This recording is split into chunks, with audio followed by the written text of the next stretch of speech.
Good morning, good evening, good afternoon, wherever you are. Karibu sana. My name is Uncle Mike the Baker. Let's get to this one. Now, dear Mr. President, that is the title of this video. And I really hope that it gets to him. I really hope it gets to you, Mr. President. Now, thank you for the work that you've done in this country for the last 10 years. You've put our country on the map in a way that it would have never been done by anyone else. You are the best man for that job. However, Mr. President, leo nimekuja kwako as an ordinary Kenyan to remind you that I voted for you.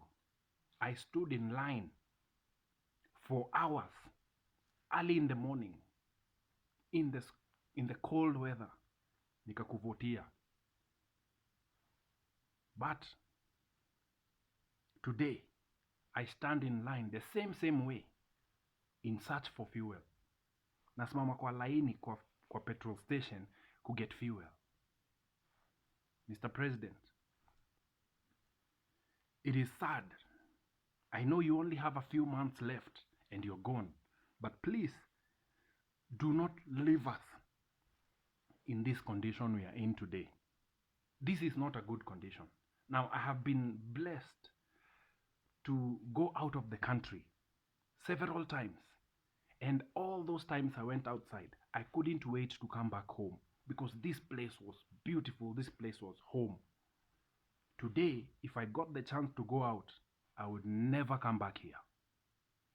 Mr. President, we are watching our women on camera, on video, in supermarkets, fighting for fuel, fighting for oil, wakati iko na offer. In this country we are living in a country that is so productive, in a country that has everything in it, we are watching our women fighting for oil, cooking oil kwa supermarket wakati iko na offer. Do you think that is right? The whole of this week tumequeue kwa petrol stations tukingojea kufuel gari zetu, motorbike zetu, just to go to work. Thank you. You've built us an expressway. Very nice. Now it's easy to go across Nairobi as we wish. However, how am I supposed to use that expressway with a car that is on empty? With a car that is empty on fuel, that I have to go queue somewhere to wait for fuel. To wait for a commodity that I'm paying for. Mr. President, usituachie hii country hivi venye iko. It is unbearable to live in. For a month plus now, we've had Kenyans online crying out to you, lower food prices, but you have kept quiet. Saizi wa Kenya wanaumia. Yes, umetuambia tuvoti Raila, but how am I supposed to wake up on August and go queue on an empty stomach? Let's be real. Ndaendaje kuqueue hapo on an empty stomach? That is not going to happen. That is not going to happen in the condition we are living in. Today I want to remind you, Mr. President, that you're still the president of this country and there is something you can do about this situation. We've watched the other day a video surfaced of a woman being assaulted along a forest road. 24 hours later you responded.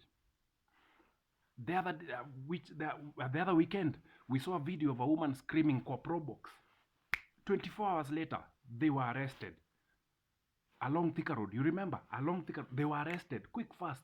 Lakini sisi wa Kenya tumekuwa tukilia lower food prices for a month plus and you have done nothing about it. Tunakuona tu kikula nyama choma buda. Sisi huku kwa mahao zetu tuko njaa. Now whatever issues you have with your deputy president are none of our business. Hizo sio shughuli zetu. We stood in line there celebrating you guys when you came back from The Hague. Tukakaa hapo Mombasa Road tukiwa celebrate, mmeshinda hotani oyo ne wito. Today we don't care what is happening behind the scenes between you two. Hiyo ni business yenyu, msituletee sisi. What we need is for you to do something about the current rise of everything. Shuge imepanda.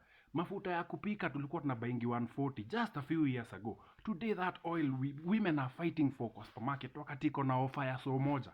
Mr. President, you're still the president of this country and there is something you can do about it. Wacha kutupea chocha ati nini nini tukungoje uishie. Hapana, there is something you can do. Please do not leave our country the way it is right now. It is not favorable. It is not, you're not doing anyone a favor right now. Talk about it. Do something about it. You have the power to do something about this, Mr. President. And in all due respect, I know probably by the time this video gets to you, ndakuwa arrested for talking to you online like this. But listen, sir.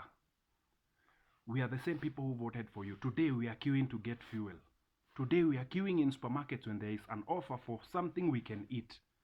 Mr. President, do something about this. You have the capability to do this. You have the power, the ability to just say one word na kila kitu ishuke kesho. Saizi hata ugali siwezi kula. Wacha hata ugali, chapati hata we just forgot about that because we cannot afford to eat it. It is unbearable, Mr. President. With all due respect, as a Kenyan born and raised here, do something about our current situation. Do not be quiet anymore because the more you keep quiet, the more tunaumia. The more tunaumia. Hizi vitu zingine una respond quick fast, lakini hii umeshindwa kurespond. Mr. President, today is when we need you as our president. Do something about this situation. Thank you, sir.